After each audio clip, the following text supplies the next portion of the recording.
During SERV Robotics Q1 2025 reporting, they highlighted successfully building 250 new third-generation robots and are on track to deploy 2,000 robots by the end of the year. The company expanded its delivery capacity by over 40% and increased delivery volume by 75%. SERV also entered two new markets, Miami and Dallas, with plans to expand into Atlanta by the end of Q2. In Miami, they managed to increase delivery volume by 2.5 times within weeks of launch. The Gen 3 robots show improvements over Gen 2 in cargo capacity and operational hours due to better battery capacity. With over 300 robots including R&D and testing units, the company expects a 60 to 75% increase in daily deliveries for Q2 compared to Q1.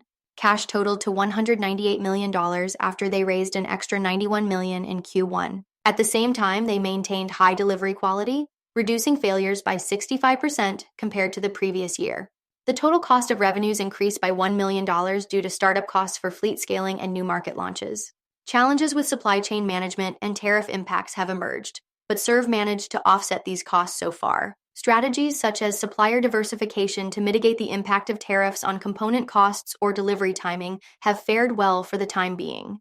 Their exposure to China remains minimal, and cost reductions in their supply chain offset any tariff impacts.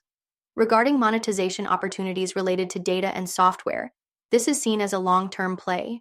As they build products using their technology stack and partners use it to create products, SERV Robotics will share in the value created. They have agreements with multiple customers and expect recurring software platform revenues to grow over time.